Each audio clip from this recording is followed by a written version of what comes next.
Okay, good afternoon. I hope makita nyo kami, mga ka-ate hour 3. Pasensya ka, may mga glitches talaga nangyayari pag digital. Pati ako napupulol na.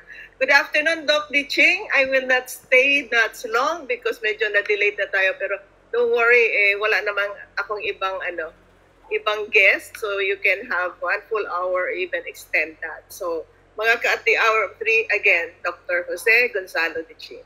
Doc, good afternoon. Good afternoon, Sister Aida. Thank you for inviting me. It's an honor and a pleasure to be here. Okay. Our topic for this afternoon will be about apologetics, no? Because we are part of the Catholic Faith Defenders. So, ang naisipan kong itopic ay ang pinaka-importante sa lahat, yung kaligtasan. Ginagawa natin lahat ito, yung ministry, lahat ng ating mga efforts for salvation, di ba? So ano bang kaibahan ng turo ng mga Protestant sa Catholic teaching on salvation? Kasi ngayon naglilipanan na ang mga when I say Protestant, ang marami kasing Protestant, pag hindi Katoliko, Protestant na kaagad yan, di ba? Pero ang pinaka-common ngayon at pinaka-appealing na lalo na yung mga CCF ba yun? Yung pinaka-aggressive ngayon na nakaka-recruit ng maraming Katoliko palabas, Victory Chapel, yung mga evangelical Protestants, no? Yung mga evangelical, kung sa ano pa, pag tinanong mo sila anong religion mo, ang sabihin nila Christian. I'm a Christian. Tapos kami mga Katoliko parang hindi tayo Christian. So, mostly, kung ano yung mga belief ng mga evangelical Protestant, yun ang pag-uusapan natin ngayon. Okay? Now, so, meron tayong common denominator, mga kapatid. No? Both Protestant and Catholics believe in Jesus Christ. Yan ang common denominator natin. Jesus Christ, we love Jesus Christ. And we both believe that Jesus Christ is our Lord and Savior. Huh? However, no, Protestants believe that Catholics do not consider Jesus Christ as their Lord and Savior. Para sa kanila, hindi natin ginagawa si Jesus na ating Lord and Savior. Kaya they're out on a mission. They are very passionate, no? Na kung pwede ililigtas ko itong kapatid kong mga Katoliko. Ililigtas ko sila kasi nakakaawa. Actually, ang tingin nila sa atin, nakakaawa na kailangan nilang iligtas. Kasi hindi natin alam kung ano ang totoong daan patungong kaligtasan. Kasi marami pa tayong mga ginagawang hindi biblical. I know that because dumaan ako for more than 10 years na nag-a-attend ng mga evangelical Protestant group na muntik na rin akong mag-jump ship, no? Muntik na rin dahil during this time wala akong alam sa catechism. Hindi ko alam na meron pala tayong tinatawag na official teaching sa Catholic Church. Hindi pala ito wido-wido lang na aasa lang tayo kung anong mood ng parish priest natin, kung anong sasabihin niya sa homily. So pag doon tayo umasa sa homily lang, disgrasya tayo, no? Kailangan nating malaman ang official, no? Ang official teaching ng simbahan. To make the long story short, when I knew the official teaching, the catechism, the Catholic Church, no? Nagbago ang buhay ko. Dati kasi kung saan lang ako mapapadpad sa ihip ng hangin ng aking pag-unawa sa tungkol sa Diyos at saka sa Bible, no? Now, so ang para sa mga Protestante, para sa kanila, sa mga Bible Christians, no? Tayo mga Katoliko, no, ay umaasa sa ating good works, no? So, para maligtas. Rather than relying on the mercy of Jesus Christ on the cross, tayo ay umaasa sa mabuting gawa. At kaya, maraming Bible Christians, Protestants, no? They are convinced that hindi tayo totoong Kristiyano. No? Actually, maraming sa atin hindi natin alam. Ang tingin nila sa atin, hindi tayo totoong Kristiyano. Tayo mga peke na nagpapanggap na Kristiyano. No? Meron pa tayong Mama Mary, meron pa tayong saints, yung mga hindi biblical. No? Hindi biblical ang turo ng Katoliko. Yun ang para sa kanila. So kung sa tingin mo, ang ganda-ganda ng tingin nila sa atin, smile-smile, pero sa likod nun, ang tingin nila sa atin nakakaawa, na kailangang iligtas dahil tayo ay papuntang impyerno, dahil hindi natin alam ang totoong turo ng kaligtasan. Dahil tayo ay umaasa sa ating mabuting gawa. At more often, no, oftentimes, no, kadalasan pag tinanong mo yung mga nominal Catholic, walang alam sa catechism, no? Kahit nga yung mga charismatic natin mga kapatid minsan, no, which hindi nagfo-focus sa catechism, more on ang kanilang platform ay parang Protestant na rin, na parang charismatic, walang alam sa doktrina, ang isasagot ay, pag tinanong how to be saved, ang sasagot, be a good person. Okay? Be a good person and do good works. Tapos pag tinanong, ngayon, kung mamamatay ka, maliligtas ka pa? Ka ba? Ang sasagot ng Katoliko na walang alam, sabihin, hindi pa. Kasi hindi pa sapat yung aking good works na nagawa. No? As if, akala natin may kota. Dapat naabot mo yung bracket na yon, maliligtas ka.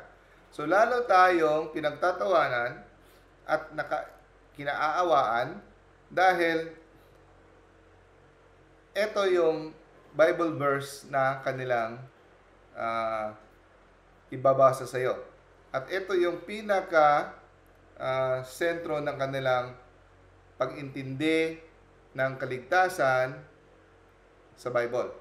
Ephesians chapter 2, verse 8 to 9. So, most often than not, ito yung babasahin nila sa iyo.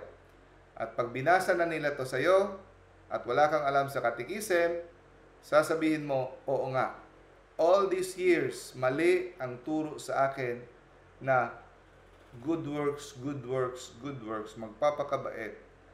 All this time, hindi ko alam na tinubos na pala tayo ni Jesus at ginawa niya na ang lahat. At hindi sa good works tayo maliligtas. Napakalinaw sa verse na ito. So pag mostly ng mga tao na binasahan ito, mayayanig at konti na lang mabubuwal na at lilipat na sa kabilang sekta. Basahin natin. For by grace you have been saved through faith. This is not from you. It is the gift of God. It is not from works, so that no one may boast. Hindi tayo makakapag, yabang sa ating mga mabuting gawa. Dahil yan ay galing sa dugo ni Kristo sa krus. So kayo, oo nga parati tayong tinuturuan mulang maliit pa na magbigay sa kapwa dahil ito ay makakapagligtas sa atin. Wala pala tayong gagawin. At ito ay napaka-attractive na turo kasi magre-relax ka. You just believe in Jesus Christ. You just acknowledge na siya yung namatay sa krus, no? Para sa iyo. Para maging halili sa iyo, ikaw tinubos ka niya. So ang gagawin mo lang ay magtiwala sa kanya na siya ang nagbayad ng kasalanan mo. Kasi pag nagsisikap kang gumawa ng mga bagay, ng mga mabuting bagay para sa tingin mo ito ay makakapagligtas sa iyo, iniinsulto mo ang Diyos. Sumali pala ang turo. Sumayayanig ka na. Yan ang delikado mga kapatid. At dahil dito sa turong ito, more than 10 years akong nayanig na hindi ko alam kung saan. At dumating sa punto na sa umaga, sisimba ako sa Katoliko, sa gabi, sa mga born again na grupo. No? Until I was given the grace by God. No? So, yun. Ipapaintindi ko sa inyo, no? I'm sure naintindihan nyo na ito. Maybe I'm just talking to the choir, no? But pwede nyo itong i-share sa iba na nangangailangan ng tamang pag-unawa.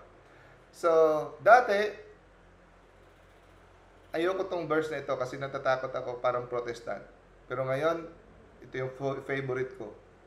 Favorite ko ito na, kasi ito ay verse na ito ay nagbago ang buhay ko. Okay. So, dahil sa verse na ito, they conclude na ang Katoliko umaasa sa kanilang sariling pagsisikap at hindi kay Kristo. So, peking mga Kristiyano ang mga Katoliko. Okay. First of all, mga kapatid, ito ay hindi turo, never tinuro ng simbahan. Official teaching ng simbahan, hindi tinuro ng simbahan na ang ating mga gawain, ang ating good works ang makakapagligtas sa atin. Although, many uncatechized Catholics believe na ganito. Kaya nga, pag naimbita ako sa mga lugar-lugar, yung pinakaunang topic ko, how to be saved. Kasi ang daming akala nila ang salvation ay parang timbangan ng weighing scale. Pag marami ang ginawa mong mabuti, langit ka. Pag mas maraming ginawang masama, impyerno ka. Pag pare-pareho lang sila, purgatorio ka. Mali po yun. No? Naniniwala tayo by grace alone. But it should be work in faith and good works. I-explain ko mamaya. Okay. Now, ang isang kaibahan natin sa mga Protestant, para sa kanila, ang salvation is a one-time event. So, pag napansin mo sa kanila, sabihin nila, when I was 13 years old, I was saved. Yun ang sabihin nila. When I was 26 years old, I went to respond to the altar call by the pastor, and then I stood up and I received Jesus Christ as my Lord and my Savior. One-time event.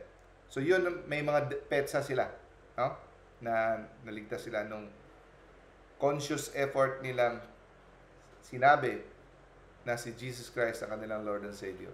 One-time event. And then they'll justify. At ang good works ay resulta na yon pag ikaw ay naging Kristiyano. When you walang effect sa ila kung nabinyagan ka na bilang Katoliko, para sa kanila walang kwenta yon. Para sa kanila, ang importante, when you confess with your lips that Jesus Christ is your Lord and Savior, yun yung officially ang day na ikaw ay naging Kristiyano at naligtas. Faith alone. So, when you're a Christian, automatic, makakagawa ka na ng good works. So, automatic ang good works. Pero pag hindi ka nakagawa ng salbahe ka pa rin, wala kang fruit, ang sasabihin nila, in the first place, hindi mo talaga natanggap si Jesus genuinely. Hindi mo tutuhanan. Yun ang kanilang sabihin. So, ang good works natin ay hindi nagko-contribute sa ating salvation. Yan ang kanilang turo. Okay? Now, ang Catholic teaching, hindi one-time event ang salvation. And this is the official, the correct teaching. Okay? So, salvation is a process. It begins with grace in baptism. no? Through the faith of our parents, kung tayo ay bininigan during infant. And then, magpapatuloy ito na tayo ay nagko-cooperate sa grasya ng Diyos na binibigay sa atin araw-araw, no? Sa paggawa ng righteous deeds and cooperating through the sacraments. No? And then, so salvation is not a single journey. It is a process. Every day is a deeper conversion. We are being converted, deeper conversion. Or we could backslide. We can become lukewarm. No? So, kaya nga, nakalimutan ko yung saint na nagsabi, sa Christianity, mga kapatid, there's no such thing as nagme-maintain ka lang yung status quo. It is either you are going back, regressing, or progressing. There's no such thing as nagme-maintain ka ng iyong status. Okay? Because spiritual life is like a river. Merong pag hindi ka nag-swim swim upstream, madadala ka sa agos. Pag nag-float ka lang. Okay? So, it begins with baptism. Nagpapatuloy siya through a life of faith and obedience. At mako-complete siya pag ikaw ay namatay. So, dun siya makokompleto pag ikaw ay namatay. You die in the friendship of God. You die in the state of sanctifying grace. Okay? You die in the state of sanctifying grace. So, bakit kaya naniniwala sila na ang salvation ay one-time event only? No? Na pag ito'y natanggap mo, hindi na ito mawawala. Forever na ito. No? At meron ka ng assurance. Bakit? Because of the misinterpretation of the words in the Bible. Pareho naman tayong Bible. Yeah? Pero, kasi they are their own authority sa pag-interpret ng Bible, sila-sila lang ang nag-i-interpret. No? So, wala silang sacred tradition na nagtuturo ng anong tamang paglimbag ng Bible. They are their own pope. Sila ang authority. Wala silang tinatanggap na authority. So, kahit sabihin mo pang tinatanggap nila ang turo ng kanilang pastor, pag darating ang araw na hindi nila type kung anong turo ng pastor, gagawa sila ng bagong simbahan. Na kanilang bagong hanay o grupo. Now, first is wrong understanding of the word believe. Maling pag-intindi sa salitang believe. No?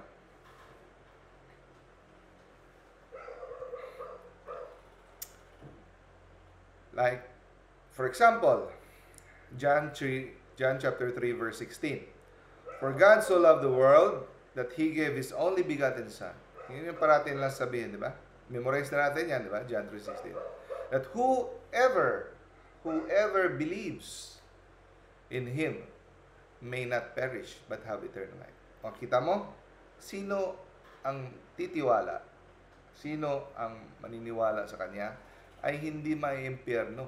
Magkakaroon ng eternal life. Okay? And then, dadagdagan pa.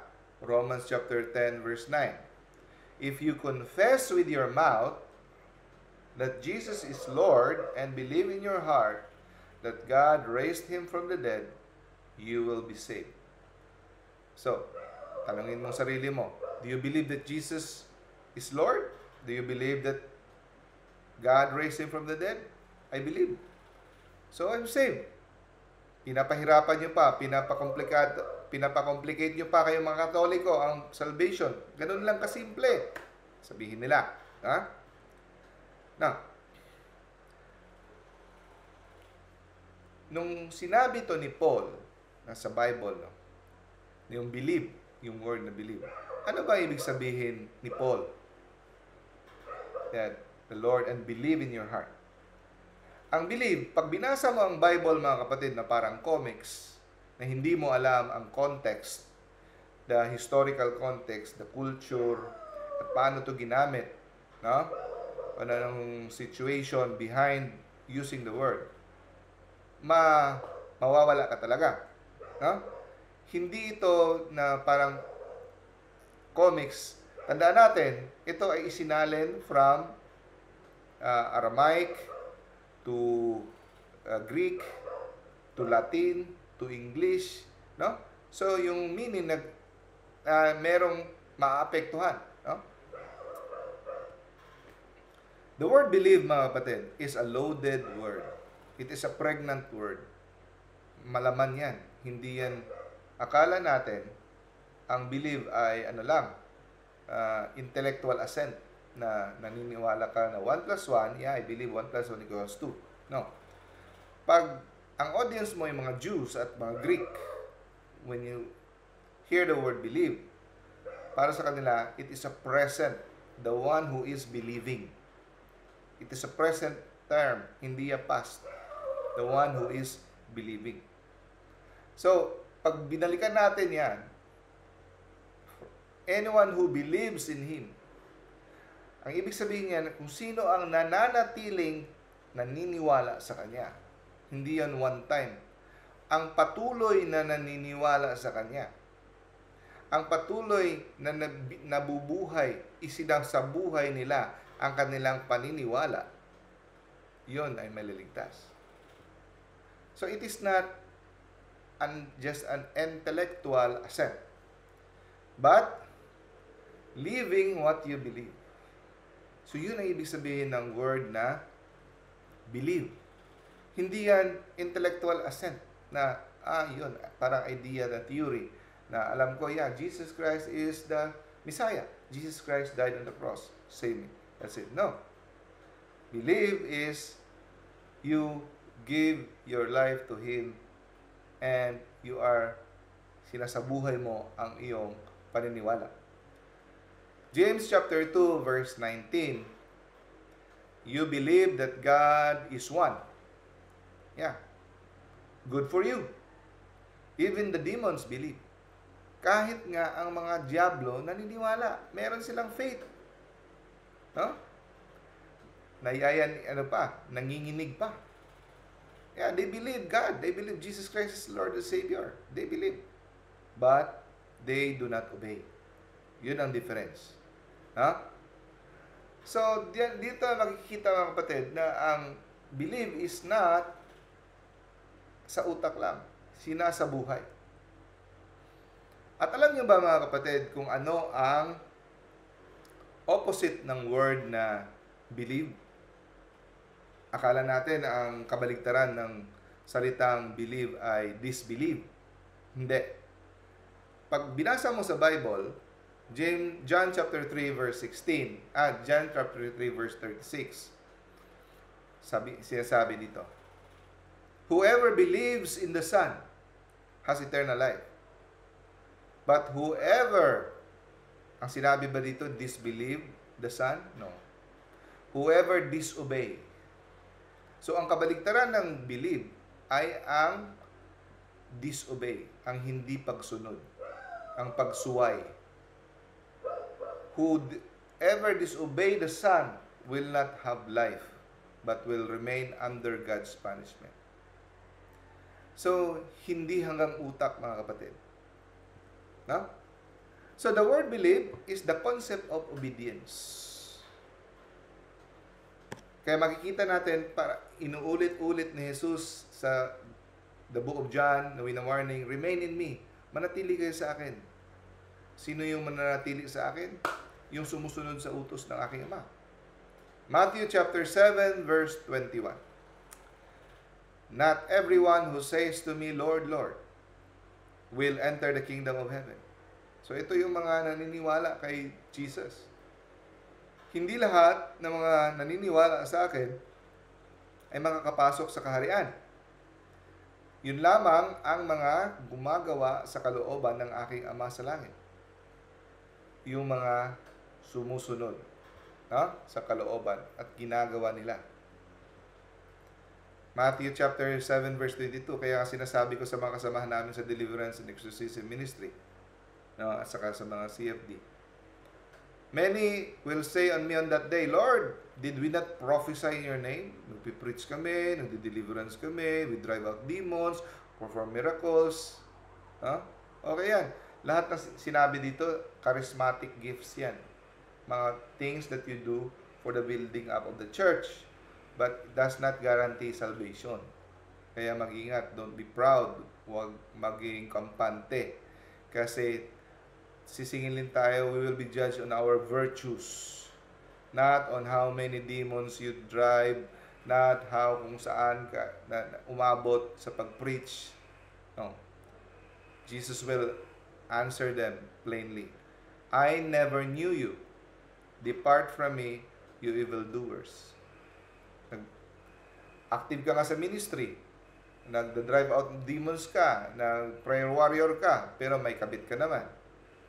May nag-addicted ka naman sa pornography. Hindi ka naman tumutulong. Corrupt ka naman, dishonest ka naman. You evildoers. So, we will be judged on our virtues. No? Okay, pangalawang difference ng mga Protestant at Catholic teaching sa salvation is, ito yung na-miss out nila. Isa lang yung stage ng salvation nila. Meron palang 3 elements of salvation. Merong 3 elements or 3 stages ng salvation. Kaya nagkakabuhol-buhol ang kanilang paniniwala sa salvation, nagkakamali-mali dahil akala nila isa lang ang stage ng salvation. Kaya pinilit nilang nire-reconcile, kaya nagkakabulilyaso tuloy. Meron initial salvation. Merong continuing salvation, present salvation. At merong final salvation. Yung initial salvation, yun yung una nating natanggap si Kristo. At kailan ba nating natanggap si Kristo bilang Katoliko? Nung tayo bininyagan. Kaya nga, pag tinanong ka, Brother, are you saved? Are you born again? Ang sasagot natin dapat, yes, I am. When were you? Masyak sila, kailan ka na born again? When I was baptized. Huh? When I was baptized, you become born again of water and the Spirit. Doon ka na saved. So, pag tinanong ka, are you saved, brother? Pag tinanong ka ng ibang sekta, are you saved? Yes. At 3 ang sagot natin. I was saved, I am being saved, and I hope to be saved. Yun ang sagot. Sila, pag tinanong mo, saved ka? Yes. I'm saved, and I will always be saved. Once saved, always saved kasi sila. Yung kanilang turo. Pero tayo 3. Initial salvation, we have been saved.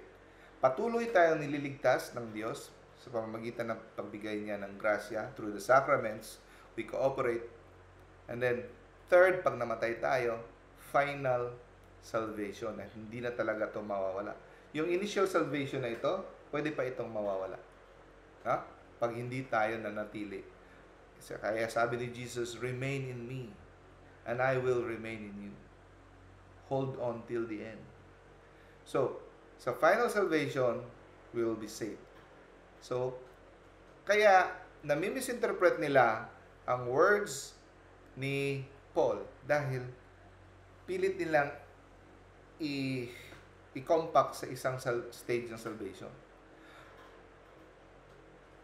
Notice, pag nagsalita si Paul na you were saved by grace and not by your own works, and so that no one can boast through faith.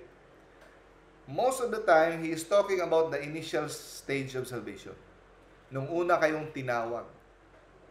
No? Nung una kayong tinawag, nung una niyong tinanggap si Kristo, nung nabinyagan kayo. Yun ang parating ibig sabihin ni St. Paul. Hindi siya nagpapatungkol sa final stage, final element of salvation. Okay? Kaya rin, hindi dinidisregard ng mga evangelical Protestants ang good works kasi dahil dun sa verse na yon. Galatians chapter 2, verse 16. Okay.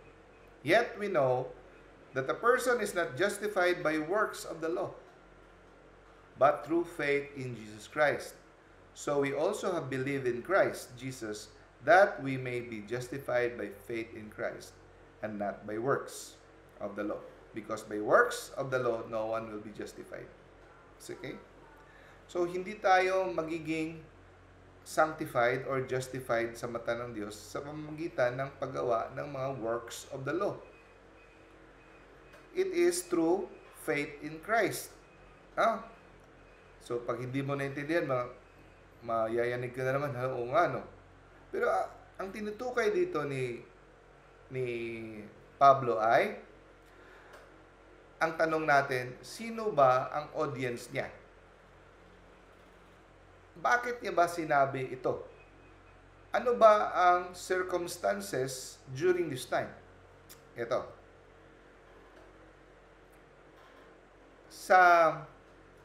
When you read the Acts of the Apostles, may mga bagong mga Kristiyano silang na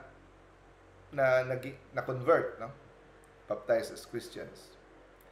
Na mga galing sa hanay ng mga Pharisees. Yung mga Pharisees, very strict sila in obeying the law of Moses, the Mosaic law, mga ceremonial washing, kung ano-ano pa. Lalo na yung circumcision. No? Very strict sila. All their life, they have been brainwashed to follow the laws of Moses. At ngayon, they want to insinuate, gusto nilang ipasunod na lahat ng mga magiging Kristiyano na mako-convert na Kristiyano dapat ma-circumcise muna. Dapat sila munang maging Jew, yung mga Hentil, ibang mga rasa, mga hindi Hudyo, gusto muna nilang ipapractice sa pagiging Hudyo to practice the law of Moses and circumcise before tatanggapin na maging Kristiyano. Yon ang problema, ang sakit ng ulo ni Paul na hinaharap.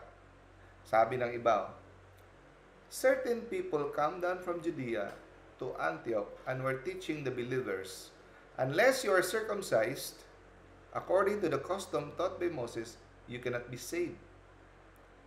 So, hindi ka pwedeng maging Kristiyano. So, nagkaroon ng malaking hidwaan, argumento. Kaya si Paul at saka si Barnabas, inappoint silang maging representative, pupunta sa Jerusalem kung saan andun ang mga apostoles, mga 12 apostles. Yun, sa panahon yun para yung Vatican. No? Pupunta sila doon to settle the matters. Okay?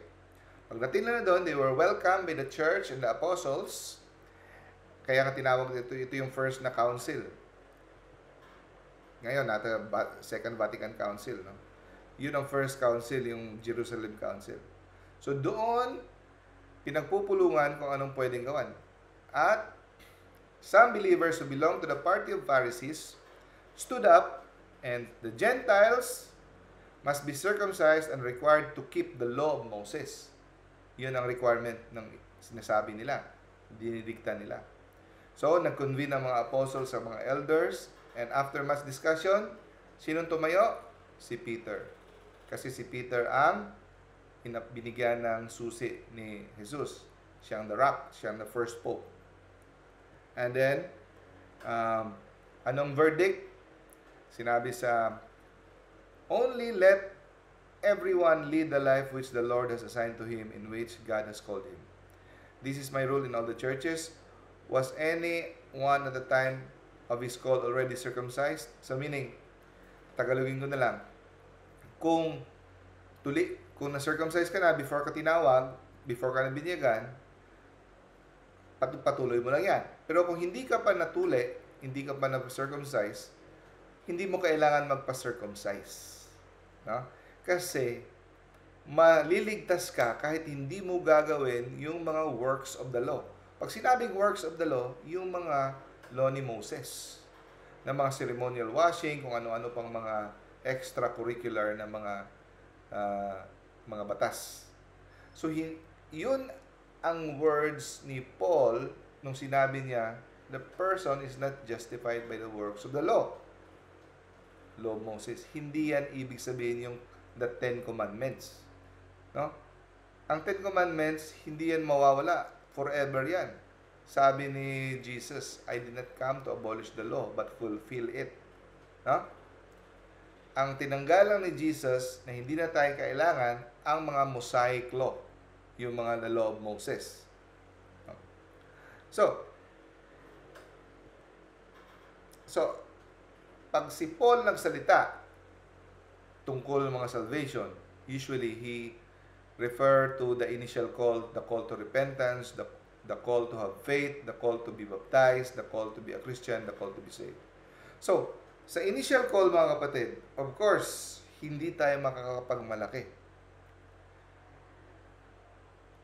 Dahil sa dugo ni Kristo, tayo ay ni-reconnect ni Jesus sa Ama. Yung word na religion, galing from the word religare. Dinugtong niya ulit, reconnect niya, religare, ang ating relasyon sa Ama. So, ang mga Pharisees, tinatakwil nila si Jesus, na akala nila, maliligtas sila sa pamamagitan ng pagsunod ng mga batas ni Moses. At akala nila dahil sa kanilang sariling pagsikap sa paggawa ng mga kautusan, kahit hindi sila maniniwala kay Kristo na Mesiyas, maliligtas sila. Kaya, kahit anong bait mo pa, pag hindi ka connected kay Christ, hindi ka maliligtas. Yeah? So, kaya wala makakapag-yabang. Kasi kahit buong mundo, binigyan mo ng tag $1 million, lahat ng tao, bait-bait mo, hindi ka pa rin makakapasok dahil ang dugo ni Kristo lamang ang kayang magbayad, magtubos sa ating utang na hindi kayang bayaran. Okay? So, nung tayo bininyagan, hindi tayo makakapagyabang. The first stage of salvation, hindi tayo makakapagyabang because it is all God's grace. Okay? Galatians chapter 2 verse 21. I do not set aside the grace of God, for if righteousness comes through the law, then there was no need for Christ to die. So, kung sa ating kabaitan lamang, no?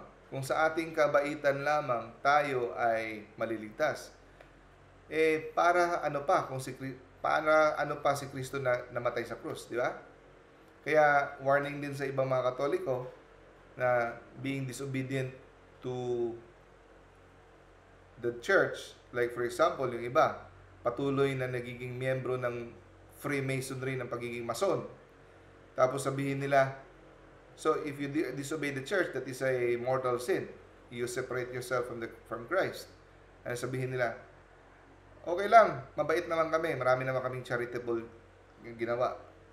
So, hindi kaya kang iligtas ng iyong charitable deeds if you are separated from Christ. Okay. Romans chapter 5 verse 8, but God demonstrates His own love for us while we were still sinners, Christ died for us. Yeah? Di ba? So, totoo. Tinatanggap natin yan na wala tayong mapagmamalaki dahil nung niligtas tayo ng Diyos, pinatawad niya tayo, it is a gift from God. Pure gift. Wala tayong mapagmamalaki. Okay? So, si St. Paul ba, nagtutukoy ba tungkol sa final judgment? No. He's talking about the initial call. Nung tayo bininyagan. Okay.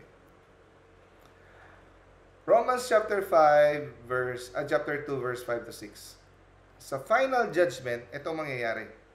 Sa final judgment, when the righteous judgment will be revealed in the second coming, or sa ating pag tayo namatay, God will repay each one according to his deeds. Doon na tayo sisingilin sa ating mga good works sa final judgment. Okay? Hindi importante ang good works sa initial, but sa final, sisingilin tayo ni Lord. Okay? Sisingilin tayo. He will repay us according to our deeds. And Matthew chapter 25, diba? Sa final judgment, hahatiin niya, ihihiwalay niya sa kanan, sa kaliwa yung mga masasama, sa kanan yung mga mabuti, and then he will say,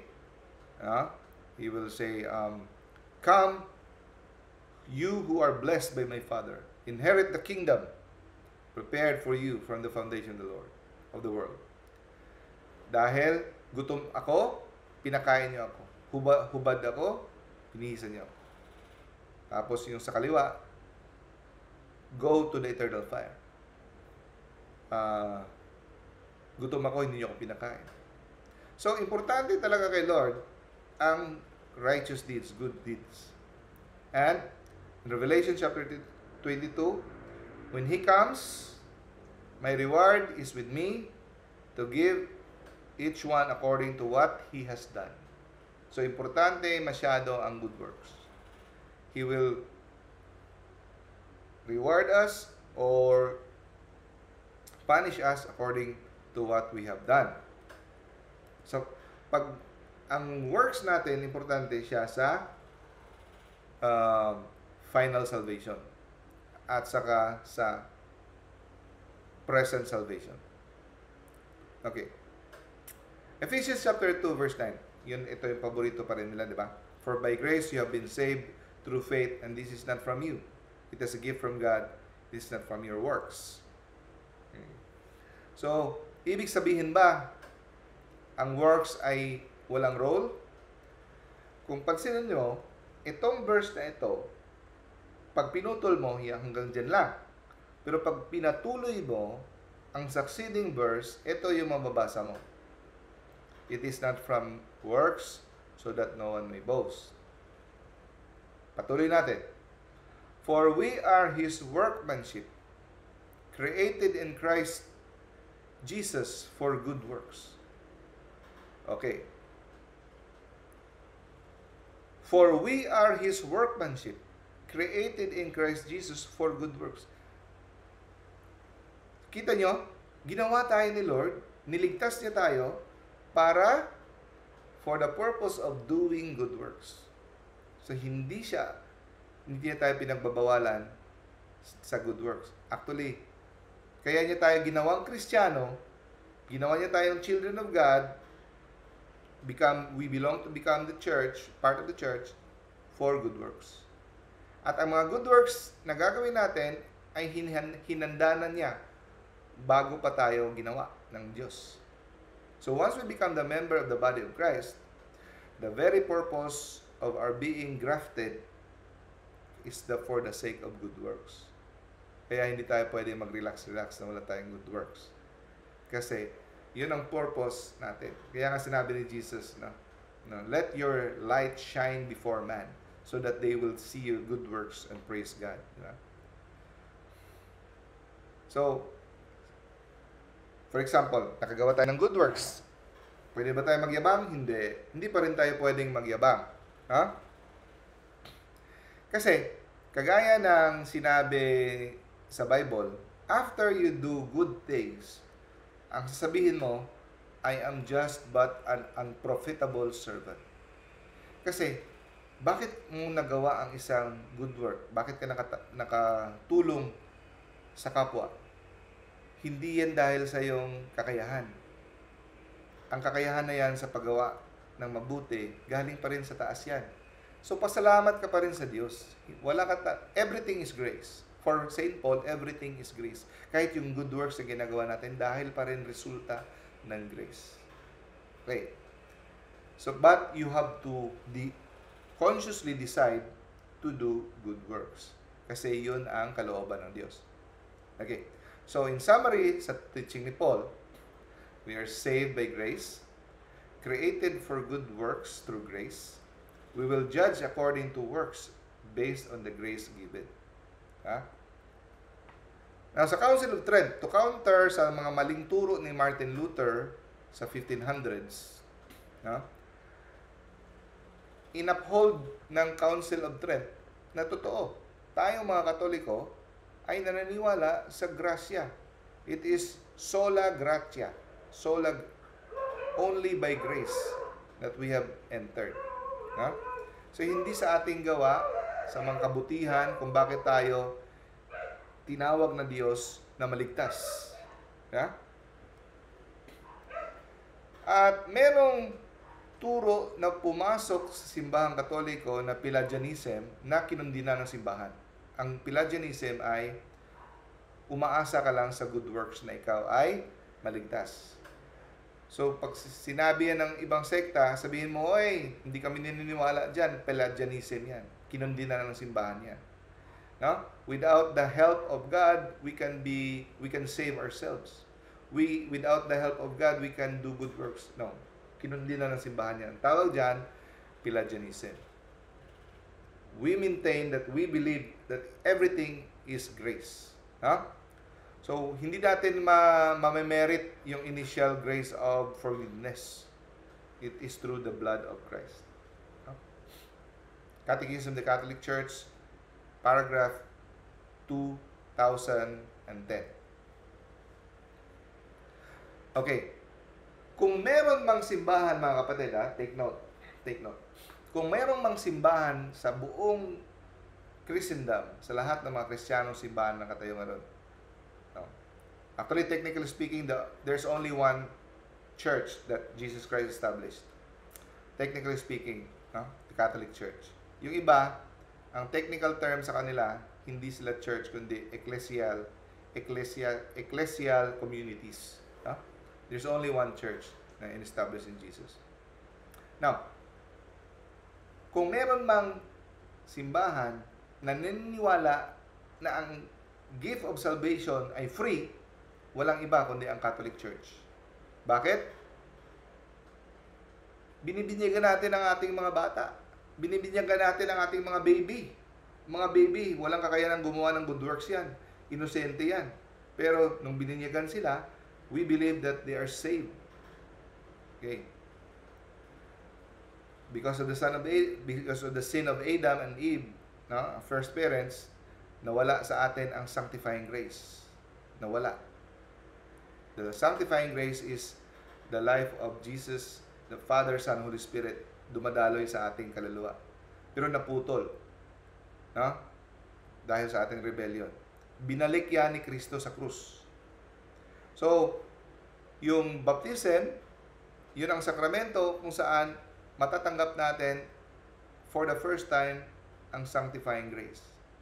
Titira sa atin at hindi mawawala hanggang hindi natin tinataboy through mortal sin. Okay? So, pag ang bata ay nabinyagan, we believe na siya ay saved na. So, kung meron mang simbahan na naniniwala sa pure gift at hindi sa ating sariling pagsisikap ang kaligtasan, ay ang Katoliko. Sila nga, hindi sila naniniwala na bibinyagan dapat ang bata. Tayo, naniniwala tayo na mga batang paslit ay bibinyagan. Diba? Number 3, difference, sanctification. Ang sanctification sa Catholic teaching, yung pagpapabanal, every day we become more and more holy. We are being sanctified. It is a lifelong process. We become more holy and conform each day to the image of Christ. 2 Corinthians chapter 3 verse 18, we are being transformed into the same image from glory to glory each day. And we are being transformed. We are being saved every day. 1 Corinthians chapter 1 verse 18. For the message of the cross is foolishness to those who are perishing, but to those who are being saved. So, I am saved, I am being saved, and I hope to be saved. So we are being saved. So, ang sanctification, nagsimula siya sa binyag. Pero, pag nabinyagan ka na at meron ka ng malay, you have to cooperate to the grace through good works, faith, and sacraments. Okay. So, yung grace na ito ay pumapasok sa iyong kaluluwa, sa kaibuturan, kailaliman ng iyong kaluluwa, at para siyang makina na walang tigil na binabago ang anyo ng iyong espiritu, nagiging banal. infused grace. It penetrates, it changes us, no? Making us holy inside. Hindi natin na-feel ito.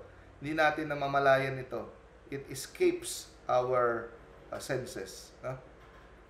So, para sa atin, yung sanctification, hindi siya legal declaration lamang. It actually transform our soul. Okay? Pero sa mga protestante, sa mga evangelical, para sa kanila, it is a one-time legal declaration na parang stampa. O, ito, tao, tinubos na ito. Makasalanan ito sa loob, pero tinabunan ng dugo ni Kristo, malinis na ang tingin ko sa Kanya. Yun ang para sa kanila. At anong petsa yon? O sige, January 5, 1971. Yun ang time ng istampa, one time. Yun ang para sa kanila. At ang sanctification, wala tayong role doon. Puro si God lang. Wala tayong you don't need to cooperate. Si God lang lahat. Kasi para sa kanila, insulto. Kasi si God, ginawa niya lahat. At para sa kanila, ang righteousness is imputed.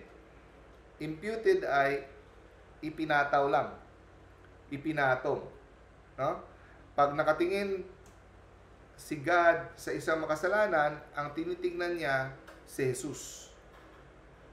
Parang si Jesus ang nagbayad ng kasalanan. So, maliligtas siya dahil hindi ang makasalanan ang tinitingnan niya kundi si Jesus. Pero hindi niya tinatransform ang kaluluwa ng tao sa loob. Parang sa ibabaw lang, external lang. Parang kinoveran lang, gift wrapper, bulok sa loob, pero brand new yung cover ng gift. Yun para sa kanila. Parang kinoveran lang. So, dineclare ni God ang sinner na righteous dahil sa merit ni Christ. No? Pero yung tao mismo hindi nagiging holy sa kaloob-looban. Bulok pa rin. Kaya nga sa kanila, ang turo ni ni Martin Luther, the father of Protestantism, kahit ano pang krimen ang gawin mo, kaya ano ka makasalanan, if you believe in Jesus Christ, masasave ka pa rin. Kaya may mga libro nga sila kahit nag-suicide ka pa. Now, if you are a believer of Christ, it doesn't affect your salvation because you believe. Ganun kadelikado. Ganun kadelikado at ganun ka-absurd ang kanilang turo. No? So, para sa kanila, grace is external. It covers the believer. Hindi siya kini-cleanse within. So sa atin, we are being cleansed araw-araw. Nagtatrabaho ang Holy Spirit to cleanse us. No? If we cooperate. Okay? So ang key difference is infused ang Catholic, imputed ang sa Protestant. Okay, number 4, faith and works. So sa Catholic view, ito yung binabasa natin, James chapter 2 verse 24. So, meron ba tayong mababasa sa Bible na faith alone? Wala ka ng ibang mababasa sa buong Bible na faith alone, kundi sa verse na ito. Makikita mo lang magkasama ang faith at saka alone sa verse na ito, James chapter 2 verse 24. Pero pinipilit ng mga Protestante na we are saved by faith alone, pero hindi yan biblical. Wala kang mababasa kahit halong katanong pa ang buong Bible na sinabing faith alone. Sinabi lang, true faith, pero walang alone. Okay? Pero, kung gusto mo talaga magkasama ang faith at saka alone, dito mo mababasa. James chapter 2, verse 24. You see that a man is justified by works and not by faith alone.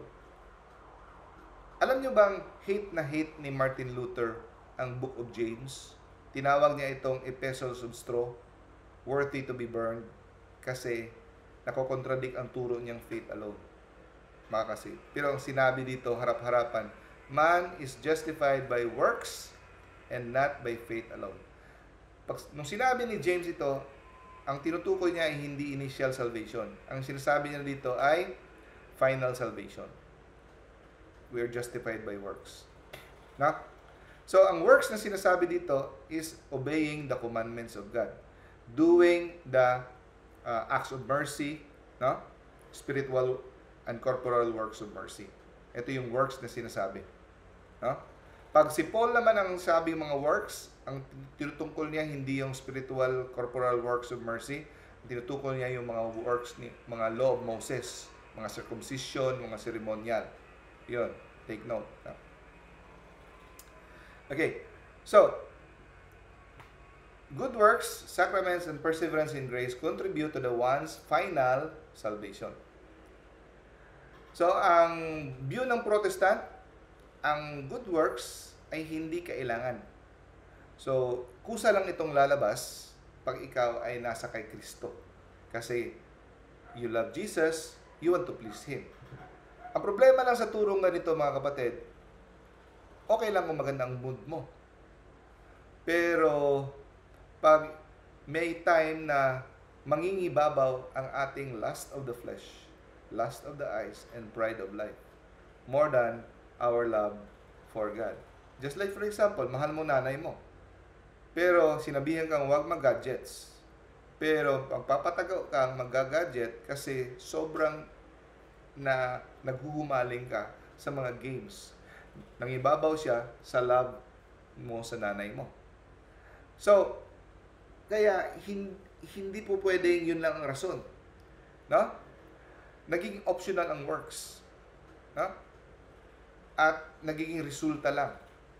Ang labas nito ay para bang when you are saved because you accept Jesus Christ as your Lord and Savior, nawala na yung free will mo. Naging automatic. No.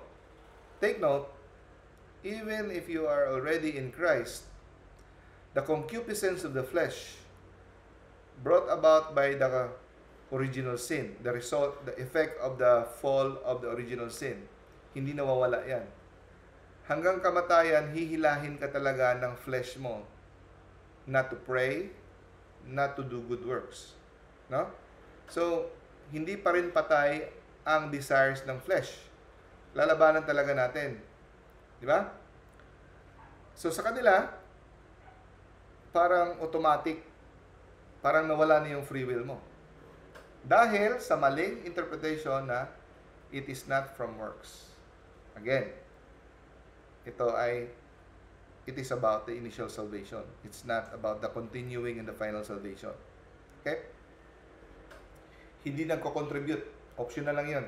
Gusto mong gumawa ng kan, kung OA ka, magpapaw sige lang, gawin mo. Pero hindi yan ikaw. So, hindi yan makaka-apekto sa iyong salvation. Napakadelikadong turo. Okay. Romans chapter 3 verse 28, for we consider that a person is justified by faith apart from works of the law. Again, works of law of Moses, ceremonial laws. Huh?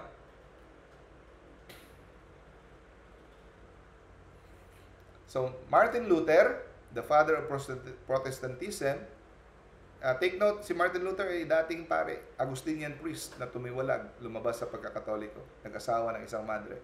At siya na pasimuno ng Protestantism. At ngayon, ang Protestants meron ng 40,000 plus denominations.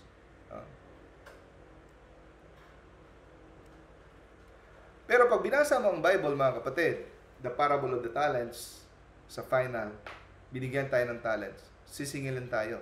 Yung isa binigyan ng 10,000, binigyan ng 20,000, binigyan ng 30,000. So, mas maraming talent binigay sa iyo, mas maraming sisingilin. Kung si Spider-Man pa, with great power comes with great responsibility. So, sisingilin tayo ng talent. At the lesson of the fig tree, hahanapan tayo ng bunga. The fruit of good works. Huh? Number 5, the role of sacraments in salvation. So, sa atin, sacraments are very important. Necessary for salvation. Channels, ito yung kung saan yung grace, di ba? Blood and water gushed forth from the heart of Jesus as a fountain of mercy for us, di ba? So, paano natin sasaluhin yan? Paano sasaluhin? So, nagtatag si Kristo ng 7 daluyan ng grasya. Yan ang mga 7 sacraments na conduit na daanan ng grasya. Diyan natin sasaluhin ng grasya from the cross. Okay? So, baptism is essential. Sabi sa Bible, John chapter 3 verse 5, unless one is born of water and spirit, he cannot enter the kingdom of God. Ano ibig sabihin ng born again of water and spirit? Binyag yan. No? By maboborn again ka sa pagbibinyag. Okay? Nare-remove ang ating original sin at nagsisimula ang process of salvation. Pero sa mga Protestants, meron din silang binyag pero hindi yan nagpapaligtas. Ang nagpapaligtas sa iyo ang pagsasabi. Pero ang binyag sa kanila, formality lang. Public declaration lang. Pero sa atin, yung tubig na dumadalay sa ulo natin ay meron talagang kapangyarihan na maghuhugas ng ating mga kasalanan at papasok sa atin ang Holy Spirit. Mark chapter 16 verse 16. He who believes and is baptized will be saved. Napakalinaw, no? He who believes and is baptized. So, ang baptism, sacrament, the most important sacrament, pag tinanong, what is the most important sacrament? Ang sagot, baptism. Pag tinanong, what is the highest sacrament? It is the Eucharist. Yeah? Now, he who does not believe will be condemned. Acts chapter 2, verse 38. Repent and be baptized, every one of you. Pinapapabinyagan tayo ni Lord, no? For the forgiveness of sin. And para sa mga Protestant, hindi nakakaligtas ang binyag. Formality lang. Pero anong sinabi sa Bible? 1 Peter chapter 3 verse 21. Baptism now saves you. No? Not just the removal of dirt from flesh, but an appeal to God for a good conscience. Now, let's go to the Holy Eucharist, the highest sacrament. Because in the Eucharist, hindi lang grasya ang natatanggap natin. Ang nagbibigay ng grasya mismo ang natatanggap natin. Anong sabi ni Jesus? Hindi tayo maliligtas pag hindi natin kinain ang kanyang laman at inumin ang kanyang dugo. Unless you eat the flesh and drink His blood, you will not have life in you. Unless. So, hindi siya optional. Pero para sa mga Protestant, ang mga sacraments, symbolic lang. Like the body and blood of Jesus. Kaya, they don't have priest. Meron silang ostia, kumakain sila 4 times a year, quarterly. Pero they see it just as a supper, a fellowship, as a symbolic. No? But we Catholics, we believe that it is literally the body and blood of Jesus Christ. Literal. Now, sa confession, they don't believe in confession. They just go to Jesus directly. But, ano bang kalooban ni Kristo? Dapat tayo mag-confess sa mga pare. Ito yung mga apostoles. Jesus gave the apostles the authority to forgive sins. If you forgive sins, their sins are forgiven. At 2 Corinthians chapter 5 verse 18, sabi, Christ gave us the ministry of reconciliation. The ministry of reconciliation. Binigay ni Kristo sa atin. Ito yung kalooban ni Kristo kung paano mapapatawad ang ating mga kasalanan through the sacrament of confession. Okay, number 6, difference. 6, difference. Ang role ng church. Para sa ating mga Katoliko, to become the member of the church, the body of Christ, very necessary for salvation. Pag hindi ka membro, hindi ka maliligtas. It means through grace are dispensed. Kasi nasa simbahan ang magbibigay sa atin ng mga sacraments. At ang authority natin for teaching is the magisterium. The Word, God's Word, Scripture, Sacred Tradition. Pero ang view ng mga Protestant, ang authority ay ang Biblia lamang. Pero, pag binasa mo ang Biblia, wala kang mababasa sa Biblia na nagsasabi, siya lamang ang authority. At para sa kanila, ang salvation is just a relationship with Christ. Talking about relationship, they reject Mary. They don't give due honor to Mary. Mahal na mahal ni Jesus si Mary. Nanay niya. Pinakamamahal niya sa lahat. No? Pinakamamahal niya si Mary. Tapos, iniit sa puwera nila si Mary. Anong klaseng relationship yan? Di ba? Kung relationship nga lang ang gusto nila, di ba? So, ang church para sa kanila is just a fellowship of believers. No? Hindi siya daluyan ng grasya. Number 7, pwede bang mawala ang kaligtasan na natanggap natin sa binyag? Okay? Pag tinanong tayo, naligtas ka na ba? Yes. Ligtas na ako ng binyag. Pero may responsibility tayong mananatili kay Kristo. Huwag tayong bumitaw. John chapter 3 verse 6. No? For God so loved the world that He gave His only Son, that everyone who believes in Him may not perish. So, ang mga protestante, para sa kanila, forever na silang ligtas at hindi na sila maiimpyerno dahil nag-believe na sila kay Jesus. Pero take note mga kapatid, kahit sa grammar pa lang, tingnan nyo. Everyone who believes may not perish. May. Ang meaning ng may ay pwede. Pwede kang hindi maimpyerno. May. Hindi will. Ang sinabi dito, will not perish. May not perish. But may have. So may tsansang maligtas, may tsansang magkaroon ng eternal life. Hindi sinabi dito will. Pero para sa kanila, sinisigurado na nila. No? At hindi na mawawala. Yun ang napakadelikadong turo. Yung kaligtasang natanggap, hindi na talaga mawawala. Kasi, kinonfess na eh. So, na-assure na ang salvation. Pero, sa Catholic view, it continues through life. At makukumpleto lang ito when we die in the state of grace. Kaya nga, we always pray for final perseverance. We always pray, Holy Mary, Mother of God, pray for us sinners, now and at the hour of our death, so that we will die not in a state of mortal sin. Sabihin nila, o paano yung tip sa cross? Wala namang good works yun. Ang tip sa cross, mga kapatid, yung magnanakaw sa cross, yung kasama ni today you will be with me in paradise. Wala siyang good works. Special case yon. Of course, pag nakita kang tao doon sa daan naghihingalo, hindi mo siguradong tinanggap niya si Kristo, hindi mo siya pwedeng bigyan ng katikisan isang libro. Ang sabihin mo sa kanya, believe in Jesus Christ, that He died on the cross to forgive your sins, and trust in Him that you will save. Yun ang sabihin mo sa mga tao naghihingalong nasa daan, mamamatay na.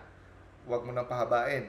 Believe in Jesus Christ, accept your sins, ask forgiveness, yun. Pero pag hindi siya namatay at nabuhay pa siya, nakasurvive siya, hindi hanggang doon lang. Sabihin mo, yung kaligtasan na natanggap mo, ipagpatuloy mo at huwag kang bumitiw. Ha? Scripture basis.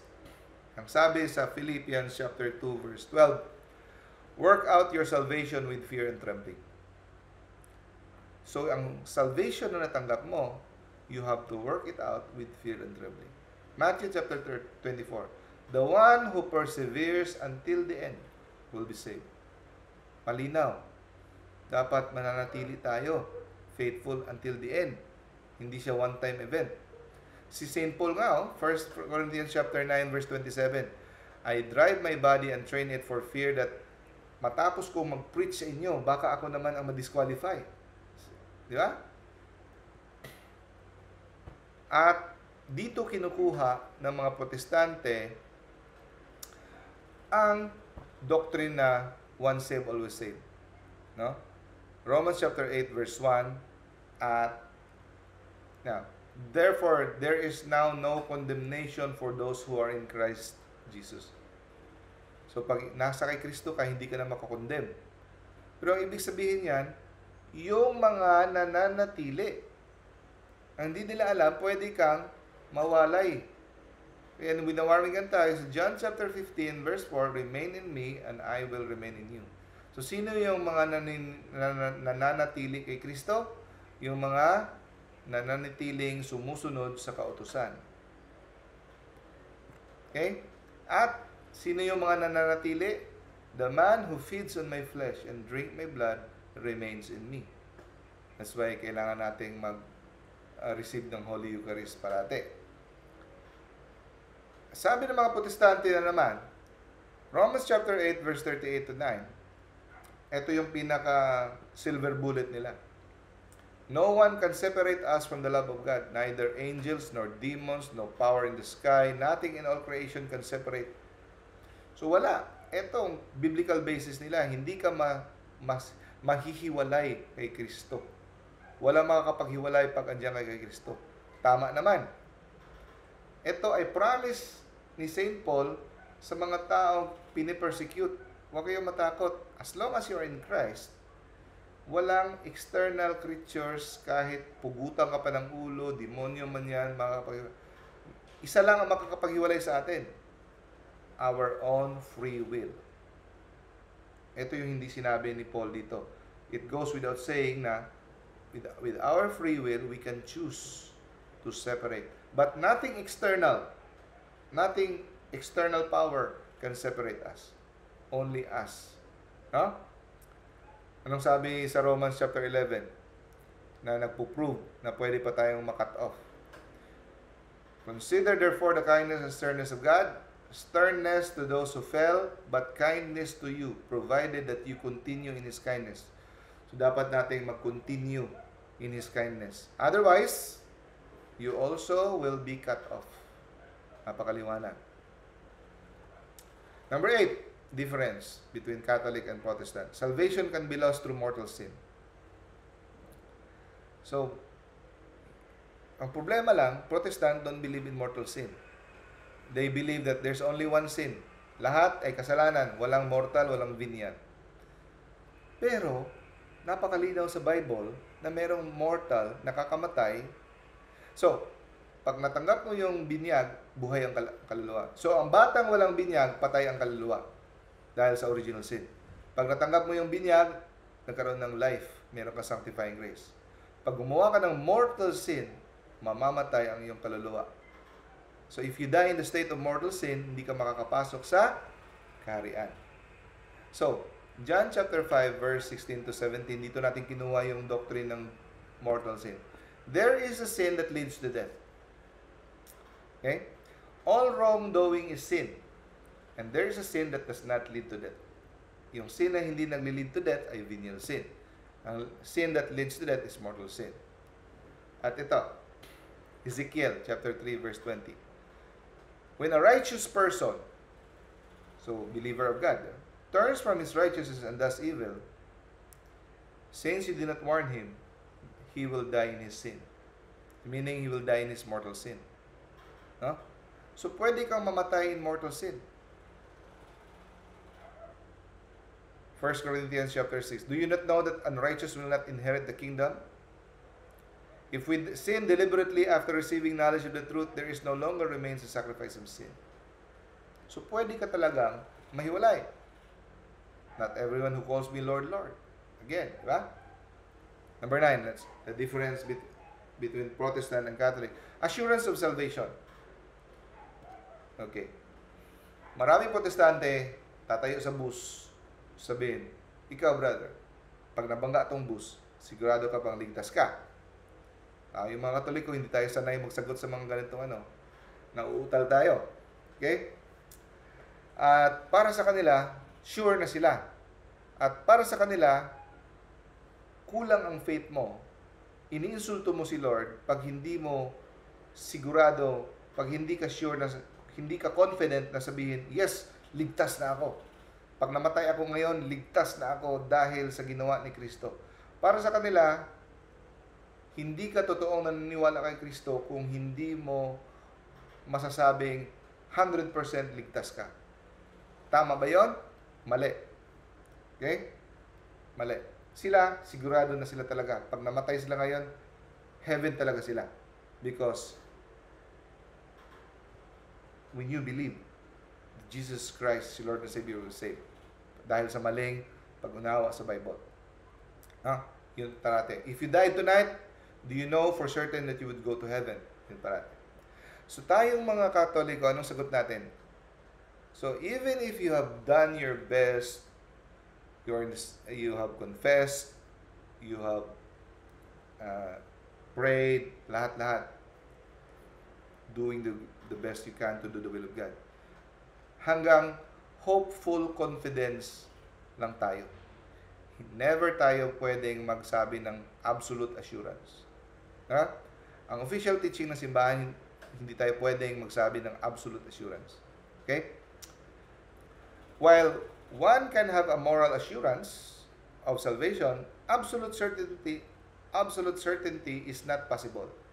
Unless kung binigyan ka ng private revelation ni God, ng special revelation ni God na ikaw ay maliligtas. Kagaya ng ibang saints, binibigyan sila ng special revelation. Now, si St. Paul, tingnan natin kung anong masasabi ni St. Paul. 1 Corinthians chapter 4 verse 3. I do not even judge myself. My conscience is clear. Clear ang conscience niya. Pero it doesn't mean that I am innocent, sabi niya. Kasi it is only the Lord who will judge me. I will wait until the Lord comes. He will bring to light what is hidden in darkness and will expose the motive of the heart. Kasi pwede nating i-deceive ang ating self na akala natin, na-confess na natin ang lahat nating mga kasalanan, pero meron para tayong mga hindi nako-confess. Meron pa tayong para mga evil things na ginagawa na hindi natin alam na kasalanan. Psalm chapter 19 verse 12. But who can discern his error? Clear thou me from hidden faults. Kaya nga tayo ini-encourage na mag-examination of conscience every night. We ask the help of the Holy Spirit to help us to reveal yung mga hidden faults natin. No? Free will matters. No? Pwede tayong ma-fall from grace by committing not 5, not 2, not 10, but one mortal sin is enough for us to fall from grace. No? Kaya minaringan tayo, 1 Corinthians chapter 10 verse 12. So if you think you are standing firm, be careful that you don't fall. No? At ito rin, ika-counter naman nila. Sabi sa John chapter 10 verse 28, no one can snatch them out of my hand. Yes, totoo, walang makakasnatch. External. There's only one that can snatch you out. You yourself. Dahil nire-respeto ni Lord yung free will mo. Hindi niya ito i-violate. You can choose to disobey Him. Kaya sabi sa Council of Trent on justification, it must not be asserted na ma-sure tayo. No? Hindi ibig sabihin, hindi ko ito babasahin kasi mahaba na kulang tayo sa oras. Hindi ibig sabihin na hindi tayo magbibigay ng 100% certitude na tayo ligtas, ay hindi ibig sabihin na without the mercy of God, without God's power. No? Keep in mind not only God's mercy and goodness, but also His severity in judgment. Yung judgment ni God ay iba sa atin. Severe si God mag-judge. Kahit siya ay merciful. Kaya nga mali nga yung practice natin. Pag may namatay, happy birthday in heaven, you are now in heaven, in God. Iniinsulto natin si God, mga kapatid. Iwasan natin ang pagsasabi ng ganyan. Pag may namatayan tayo, please help me pray for the soul of my mother. Huwag sabihin na now, Mama, Papa is now happy in the God's presence. Iniinsulto mo si God dahil mabait yung nanay mo, ika-canonize mo na. It is God alone will judge. No? It is usurpation of the authority of God. No? So, only God will render to every man according to his works. So, we do not doubt the mercy of God. We do not doubt the power of the cross. Anong dinadoubt natin? Ang ating strength, self-deception, our disposition. So, anong gagawin natin? So, we do the best we can. Sabi ni St. Paul, I Do not look behind me. What I focus is in front of me. I do the best I can. And then we throw ourselves on the mercy of God. Huwag tayong magyabang. We do the best we can to follow His will and throw ourselves in the mercy of God. So, Catechism of the Catholic Church 2005, we cannot therefore rely on our feelings or our works to conclude that we are justified and saved. Hindi tayo makaka-rely dyan. No? But we will have clue. Because Jesus said, by their works, you will know their fruit. You will know them by their fruits. So kaya nga, we always pray the 12 fruits of the Holy Spirit. No? Love, joy, peace, patience, kindness, gentleness, generosity, goodness, faithfulness, modesty, chastity, self-control. Yun ang bunga. Ibig sabihin, the Holy Spirit is living in you. So if wala ka nun, delikado, no? So, Saint Joan of Arc, tinanong siya, sigurado ka bang maliligtas ka? Sigurado ka bang you are in the state of grace? Ang ganda ng sagot ni Saint Joan of Arc before siya papatayin i-execute. Sabi niya, kung hindi man ako in the state of grace, may it please God to put me in it. But kung andyan ako sa state of grace, may it please God to keep me there. No? Kaya sabi ni St. Paul, I drive my body and train it for fear that after preach to others, I myself should be disqualified. Kahit si St. Paul na napakadakilang mensahero, hindi nagkiklaim na ligtas na siya. He just try his best. So, last na lang. Warning to Catholics na sobra namang pag-overemphasize sa works. No? Ito, this is the picture of heaven.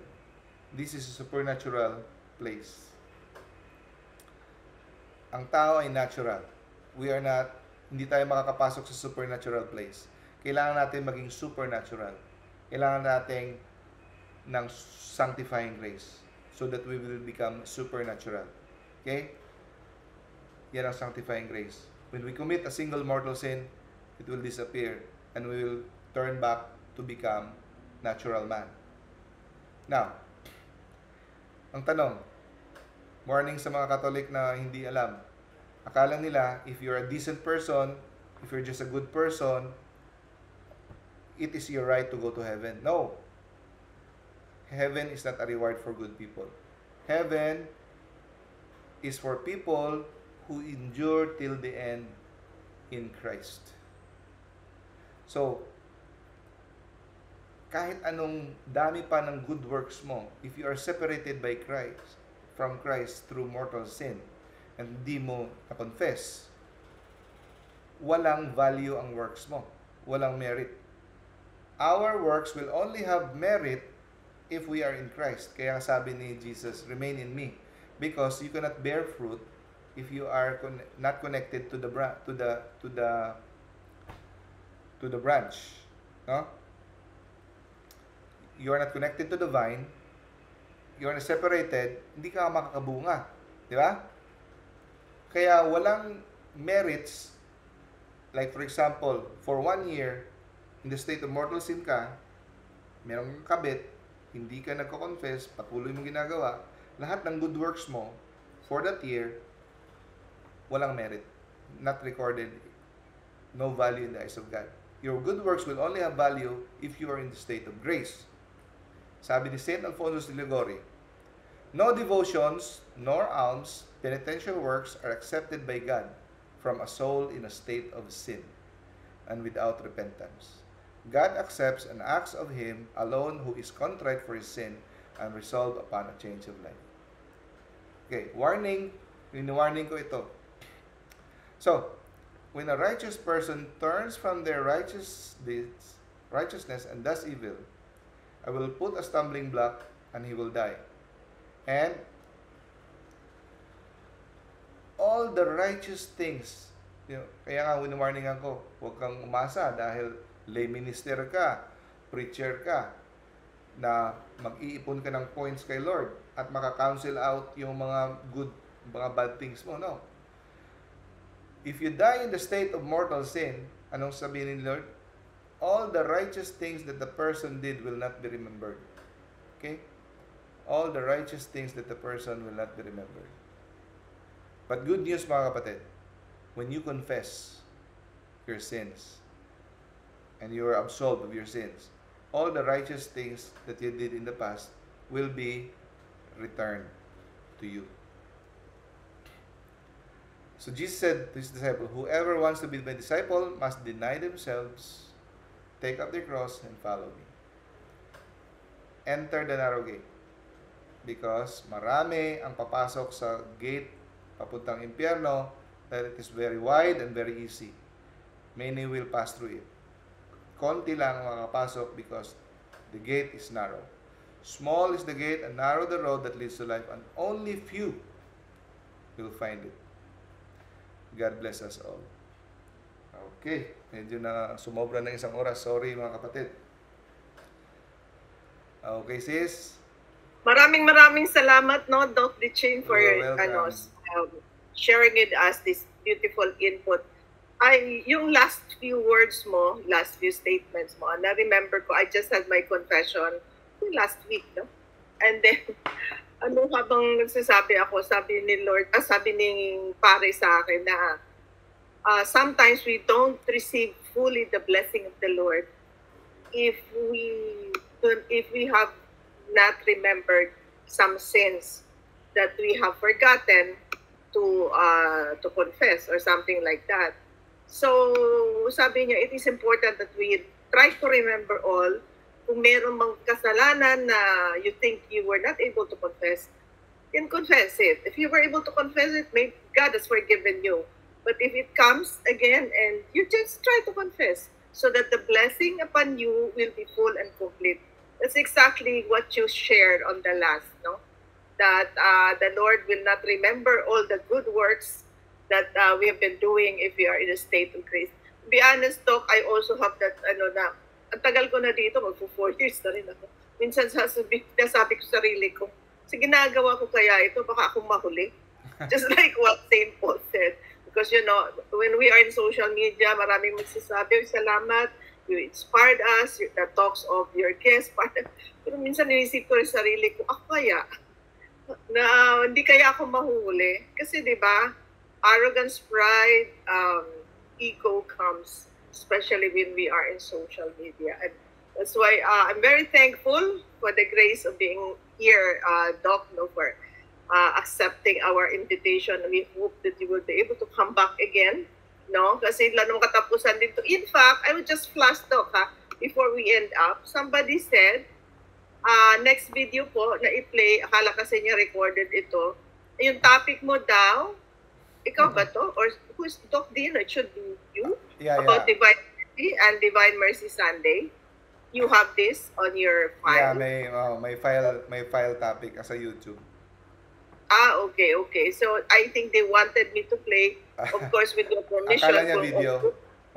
Oo, yung video. So kasi yun yung pinaka-importante na pumasok naman na mga messages dito. So Doc, again, maraming salamat. Sorry for the glitch and everything. I guess sinadya yun ng kalaban natin. Thank you, sis. Thank you. God bless. Thank you so much. And mga ka-DRO3, maraming salamat po. Thank you. Thank you.